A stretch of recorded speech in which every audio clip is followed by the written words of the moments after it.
You know, there's nothing quite like waking up on a peaceful Saturday morning, pouring yourself a cup of coffee, and stepping outside to enjoy the crisp country air. That's exactly what I was doing until I saw it. My driveway, completely blocked by a parade of shiny luxury cars. BMWs, Teslas, even a Rolls-Royce for crying out loud. It looked like a car dealership had exploded on my property.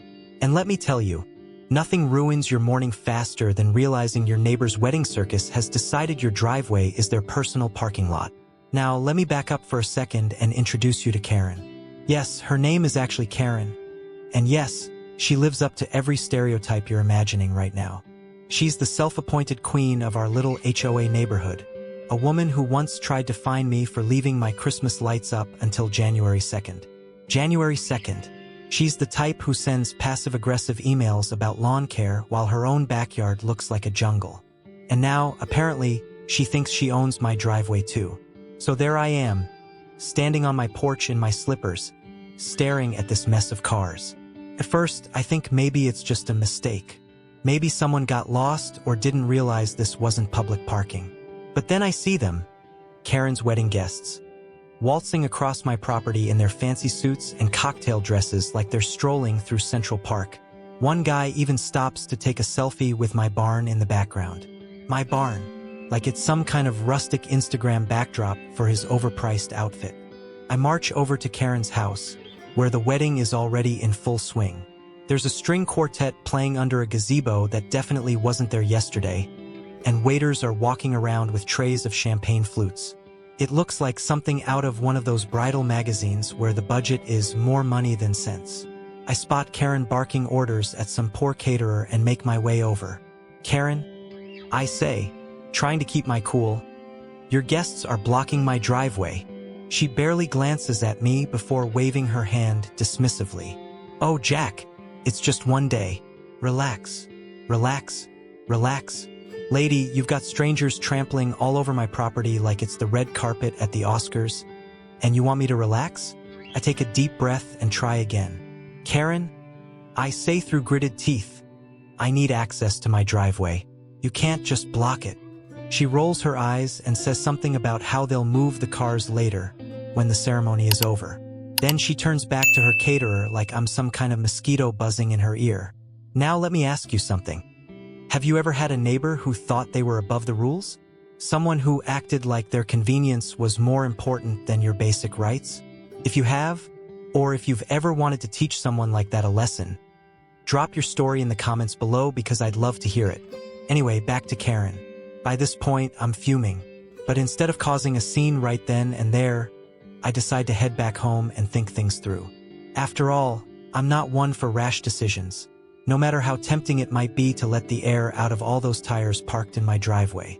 As I walk back toward my house, something catches my eye.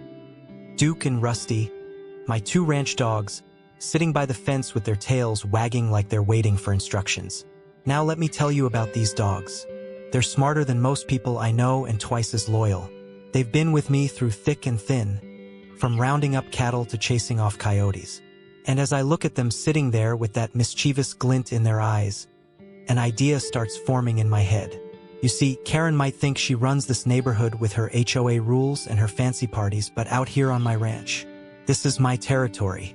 And if she wants to play dirty by blocking my driveway, well then maybe it's time for me, and Duke and Rusty, to remind her what happens when you mess with the wrong neighbor. But that's a story for later because right now I've got some planning to do. And trust me when I say this, Karen's not going to know what hit her. So there I was, sitting on my porch with a cup of coffee that had long gone cold, staring at the chaos unfolding next door. Karen's wedding was in full swing. Guests laughing, champagne flowing, the string quartet playing some pretentious classical tune that I'm sure cost her a fortune. Meanwhile, my driveway was still packed tighter than a Walmart parking lot on Black Friday. And all I could think was, how on earth did I end up with her as a neighbor? Now, I'm not one to hold grudges. But Karen? Oh, she's been testing my patience for years. There was the time she tried to report me to the HOA for having unauthorized livestock on my property, by which she meant my two ranch dogs, Duke and Rusty. Never mind the fact that my land isn't even under HOA jurisdiction. Then there was the time she complained about the unsightly hay bales stacked near my barn. Apparently, they were ruining her view during her morning yoga sessions. And let's not forget the infamous Christmas lights incident, January 2nd.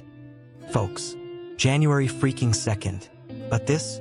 Blocking my driveway with her wedding guests' cars? This was a new low even for Karen. And as I sat there fuming, watching her prance around in her overpriced wedding dress like she was starring in some Hallmark movie, I realized something. Karen wasn't going to learn her lesson unless someone taught it to her. Now, I'm not saying I'm a vengeful man, but let's just say I've got a healthy appreciation for karma, and a couple of ranch dogs who are always up for a little mischief. I glanced over at Duke and Rusty, who were lounging by the fence with their ears perked up like they could sense what I was thinking. These two are more than just pets, they're partners in crime. Smart as whips and loyal to a fault. They've been helping me run this ranch for years.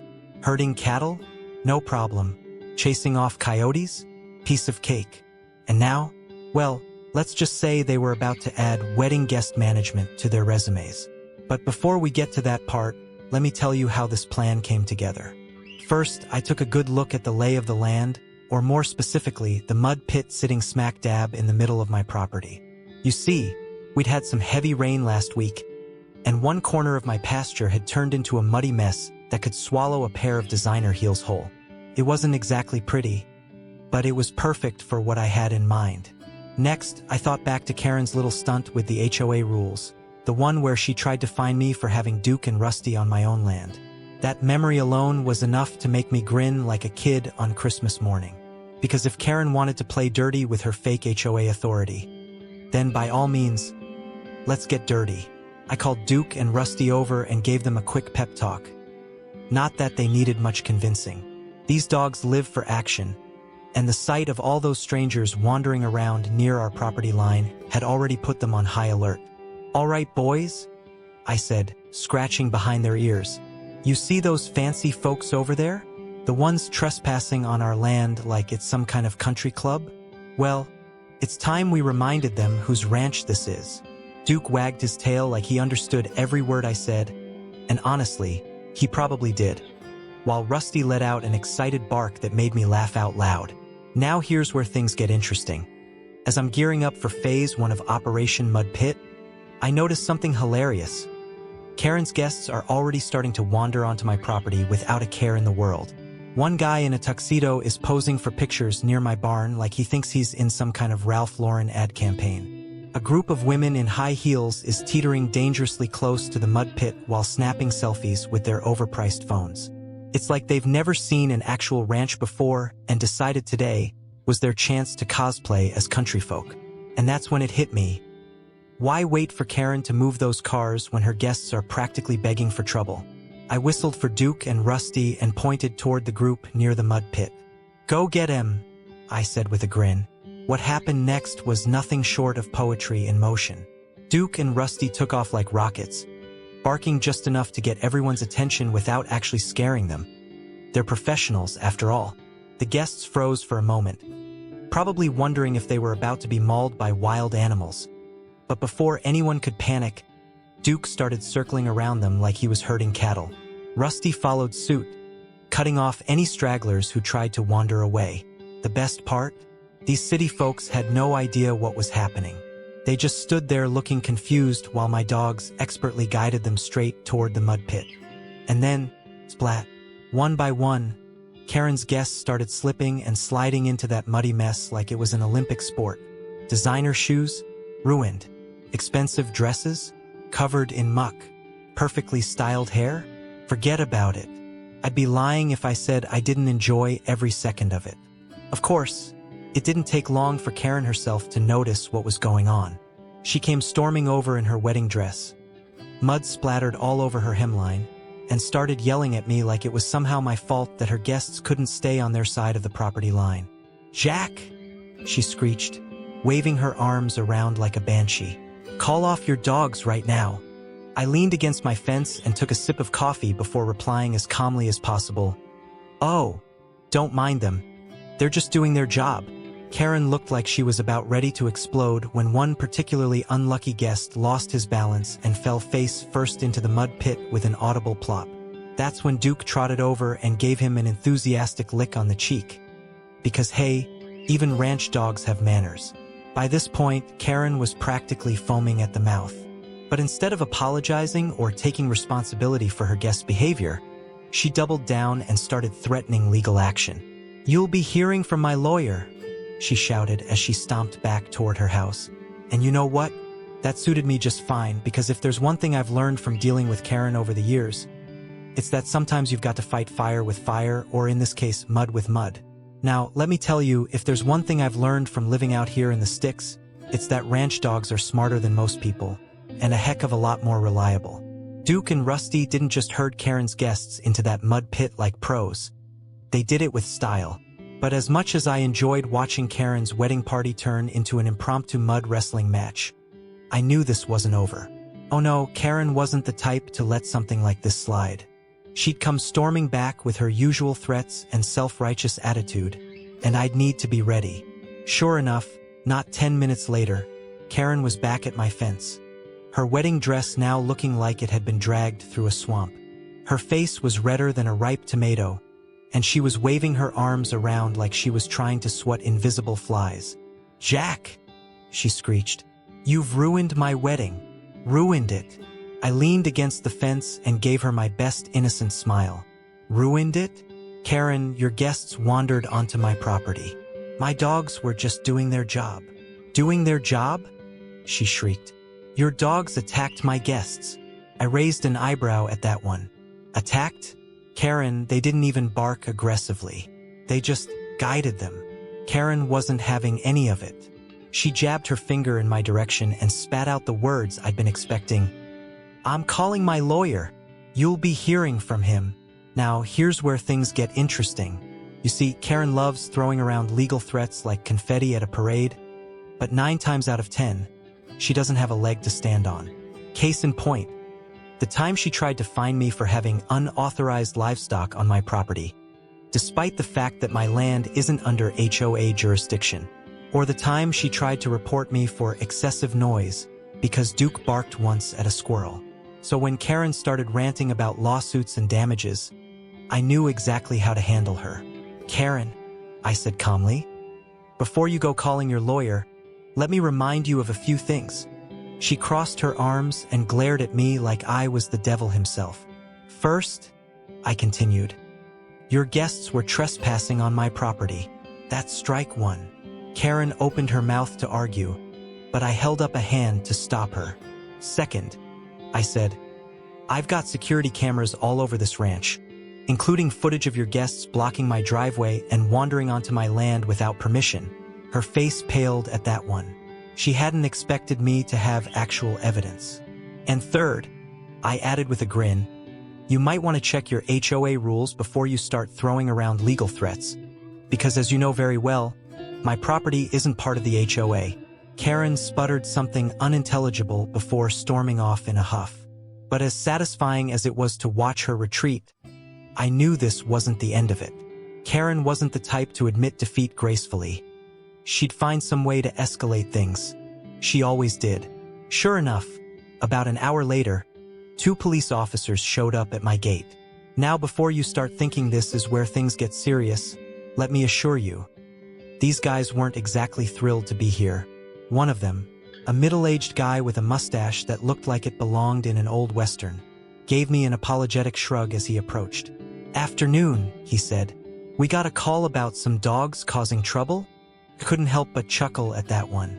"Trouble? Officer, my dogs were just doing their job." He raised an eyebrow at that but didn't say anything right away. "Mind if we take a look?" he asked after a moment. "Be my guest," I said, gesturing toward Duke and Rusty, who were lounging by the barn like nothing had happened. The officers walked over and spent a few minutes observing the dogs before coming back to me with amused expressions. "They seem well-trained," the mustached officer said. "They are," I replied proudly. "Best ranch dogs in the county." The other officer, a younger guy who looked like he'd rather be anywhere else, spoke up next. "We also got a report about trespassing," he said hesitantly. "Something about wedding guests on your property?" I nodded and pulled out my phone to show them the security footage. It didn't take long for them to see what had happened. Karen's guests wandering onto my land without permission, Duke and Rusty herding them toward the mud pit like pros. The officers exchanged glances before the mustached one spoke again. "Well," he said slowly, "looks like they were trespassing." "Exactly," I said with a grin. "And as far as I'm concerned, trespassers are fair game for cattle dogs." The younger officer snorted at that but quickly covered it up with a cough. After another few minutes of discussion, and a brief attempt by Karen to convince them otherwise, the officers left without issuing any citations or warnings. Karen was furious, of course, but there wasn't much she could do about it. Not when the evidence was so clearly stacked against her. As for me, well, let's just say I enjoyed every second of watching her stomp back to her house in defeat. But here's the thing. While Karen might have lost this battle, she wasn't done fighting. Not by a long shot. And as much as I hated dealing with her antics year after year, there was something oddly satisfying about knowing that no matter how hard she tried to push me around, Duke and Rusty would always have my back, and maybe even teach her a lesson or two along the way. You'd think after the mud pit fiasco and the failed police visit, Karen would have learned her lesson. Maybe taken a step back, reevaluated her life choices, and realized that poking the bear, or in this case the rancher, wasn't such a great idea. But no, Karen being Karen, she decided to double down. The very next morning, I'm sitting on my porch with my coffee, finally enjoying some peace and quiet, when I hear it, the unmistakable sound of a tow truck rumbling down the road. At first, I think maybe one of Karen's guests left their car overnight and finally came to their senses. But as the truck pulls up to my driveway, I see Karen marching behind it like she's leading a parade. "Jack!" she yells, hands on her hips. "I'm having your truck towed. Now let me paint you a picture here. My truck is parked in my driveway on my land, which, let me remind you again, isn't under HOA jurisdiction. But Karen? Oh, she's convinced that my truck is somehow violating some imaginary rule she made up in her head. I walk down to meet her, coffee mug in hand, trying my best not to laugh. "Karen," I say, "what exactly do you think you're doing?" She points at my truck like it's a crime scene. "Your truck is an eyesore. It's ruining the aesthetics of the neighborhood." I glance at my truck, a perfectly good Ford F-250 with a little mud on the tires, and then back at her. "Karen," I say slowly, "this is a ranch. Mud is part of the aesthetic." She doesn't even flinch. "I've already called the HOA," she says smugly. "They agree with me." Now this is where I have to stop myself from laughing out loud. Because if there's one thing Karen hates more than anything else in this world, it's being reminded that my property isn't part of the HOA. But clearly, she's banking on the tow truck driver not knowing that little detail. "All right," I say with a shrug, "go ahead and tow it." Karen blinks at me like she wasn't expecting that response. The tow truck driver looks equally confused. "You're not going to stop me?" she asks suspiciously. "Nope," I say, taking another sip of coffee. "But just so you know," I pull out my phone and start scrolling through my photos before holding it up for her to see. "I've got a copy of my deed right here." Karen squints at the screen but doesn't say anything. "And this deed," I continue, "clearly states that my property isn't under HOA jurisdiction, which means..." I pause for dramatic effect. "You have no authority here." The tow truck driver scratches his head and looks at Karen. "Ma'am," he says hesitantly, "if this guy's not part of the HOA, I can't really tow his truck." Karen starts sputtering like an old lawnmower that won't start. But, it's an eyesore," she shrieks. The driver shrugs. "Sorry, lady, not my problem." And just like that, Karen's grand plan falls apart faster than one of those cheap folding chairs you buy at Walmart. But does she give up? Of course not. Later that afternoon, I get a knock on my door from none other than Karen herself. This time armed with a clipboard full of papers.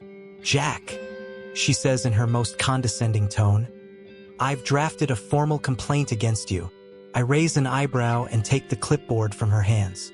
Sure enough, it's a multi-page document filled with all kinds of nonsense about how my ranch is supposedly violating neighborhood standards. "Karen," I say after skimming through it. You do realize none of this applies to me, right? She crosses her arms and glares at me. We'll see about that, she says before turning on her heel and stomping off. Now at this point, most people would have been annoyed, or maybe even intimidated by Karen's persistence. But me, I was having the time of my life. Because if there's one thing more satisfying than putting Karen in her place, it's watching her dig herself into an even deeper hole. The next day, I decide to pay Karen a little visit of my own. Clipboard in hand, I march over to her house and knock on the door. When she answers, she looks surprised and maybe a little nervous to see me standing there. Karen, I say cheerfully, I've got something for you. I hand her my own formal complaint. A single sheet of paper with just 3 words written on it. Cease and desist. What is this? She demands. It's a legal document, I say with a grin. You know, like the ones you keep trying to throw at me. She stares at the paper for a moment before crumpling it up and tossing it onto her porch. This isn't over, she yells as I walk away. And you know what? She was right, it wasn't over. A few days later, Karen tries yet another tactic. Filing a noise complaint against Duke and Rusty. Now let me tell you something about these dogs. They're as quiet as church mice most of the time. Sure, they'll bark if there's a coyote or some other critter wandering too close to the house, but otherwise, they're practically mute compared to some of the yappy little lapdogs in this neighborhood. So when animal control shows up at my door to investigate the complaint, even they can't keep a straight face. These are your dogs? One officer asks after spending 5 minutes watching Duke and Rusty nap in the shade. Yep, I reply proudly. They don't seem very noisy, he says with a chuckle. They're not, I say, but Karen over there seems to think otherwise. The officer shakes his head and mutters something about wasting taxpayer dollars before leaving without issuing any citations. And just like that, another one of Karen's schemes bites the dust. By now, word had started spreading around the neighborhood about everything that had happened. The mud pit incident, the failed towing attempt, the bogus complaints, and let me tell you, people were loving it. Turns out, I wasn't the only one who'd had enough of Karen's antics over the years.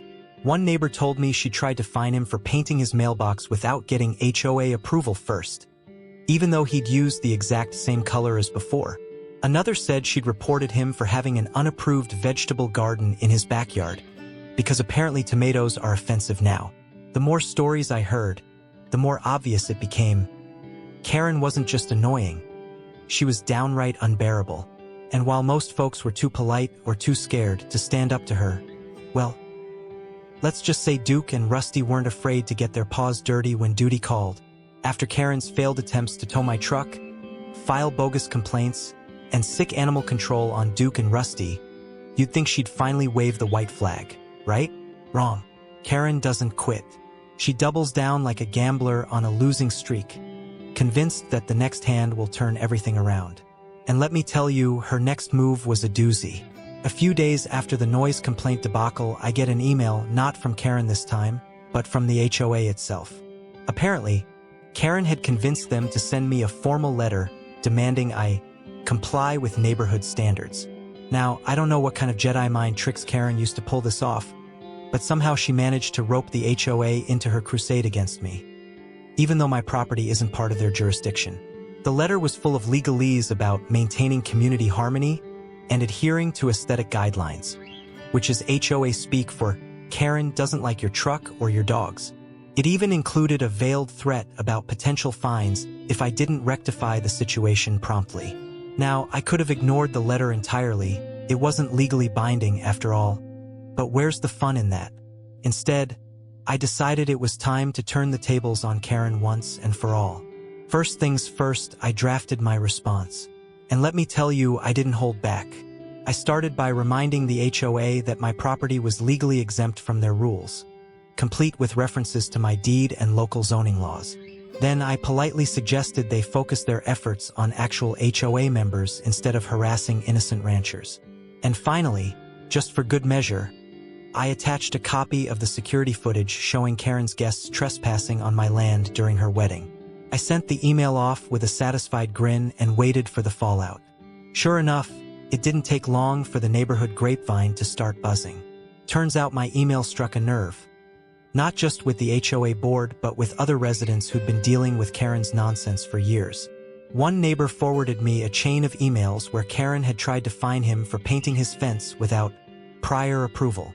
Another shared screenshots of her complaints about his kids playing basketball in their driveway, because apparently bouncing balls are a threat to community harmony. The more stories I heard, the clearer it became. Karen wasn't just annoying. She was downright tyrannical. And now that people knew she'd overstepped her bounds with me, they were ready to push back. Fast forward to the next HOA meeting. Now, normally these meetings are about as exciting as watching paint dry. Just a bunch of folks arguing over landscaping budgets and pool maintenance schedules.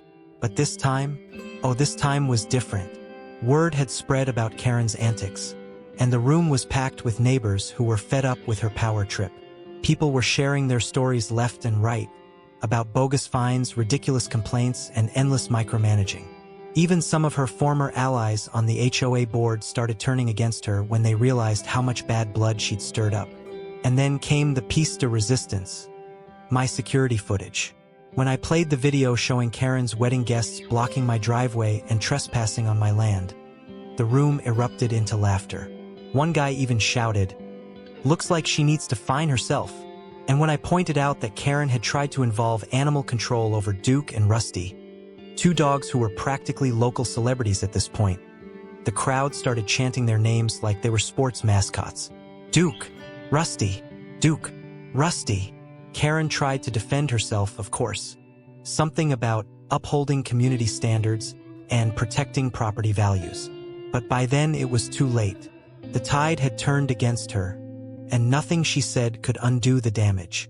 By the end of the meeting, someone had started circulating a petition to remove Karen as HOA president. And let me tell you, it didn't take long for that thing to fill up with signatures. A week later, Karen officially stepped down from her position amidst widespread ridicule. The new HOA president, a retired firefighter named Mike, sent me an email apologizing for all the trouble and promising to keep things fair moving forward. As for Karen, well, let's just say she's been keeping a much lower profile ever since. Now you might be wondering, what happened to Duke and Rusty? Did they get any recognition for their role in taking down Karen's reign of terror? Oh, you bet they did. After word got out about their heroic efforts during the Great Mud Pit incident, neighbors started dropping by with treats and toys for them. One guy even offered to build them a custom doghouse, but honestly, they're perfectly happy sleeping in my barn like they always have. And as for me? Well, let's just say life's been a lot quieter without Karen breathing down my neck every 5 minutes.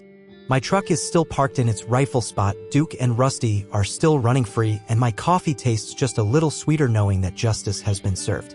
So what's the moral of this story? Simple, don't mess with ranchers or their dogs.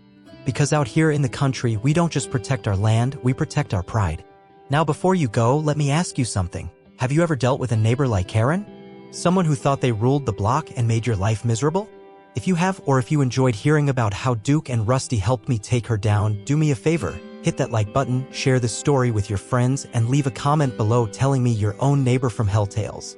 And hey, if you want more stories like this one, trust me, I've got plenty. Don't forget to subscribe to the channel. Thanks for listening, and remember, revenge is best served muddy.